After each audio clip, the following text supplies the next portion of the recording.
Kiuchefu,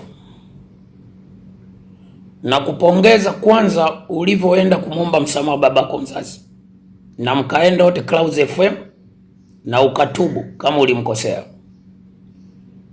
Na kosa kubwa kwa babako mzazi ulilofanya kuingilia ugomvi wa babako na mamako walivyoachana bila kujua nini kilitokea. Na mpaka babako kamwimba na ule wimbo wa kwako uliokutoa ulinizaa wewe ukalikataa. Nilishawahi kuongea ukabweka kama kambwa kazee kwamba naingilia mambo yako pesa, lakini mwisho wa siku umeenda kutubu baada ya mahangaiko mazito na mzee Katwila akakusamehe. Na sasa umepata jiko, umeoa, ila najua hujao umeolewa kwa sababu wewe una hata 100.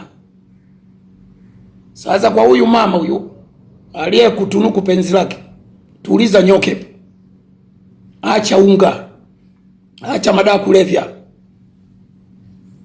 piga chini marafiki wote wa unyamani wale wa Kinondoni waliokuharibu, anza maisha upya na huyu mama. Na ndio maana unaambiwa mtu mjinga huivunja ndoa yake mwenyewe. Hata mwanamke akichumbiwa tu anatakiwa apige chini marafiki wote aliokuwa nao. Hata wewe hapo umeolewa, piga chini marafiki wote ulionao. Na wajua watoto wa Kinondoni vizuri walivyo na sumu, wachochezi, waharibifu, watakuharibia hiyo ndoa. Sasa uko kwenye kimvuli, ulikuwa juani. Huyo mama ni kimvuli chako, mlinde, mheshimu, otherwise utarudi unyamani. You better watch your back. This is Mambas 24. We live your life, man.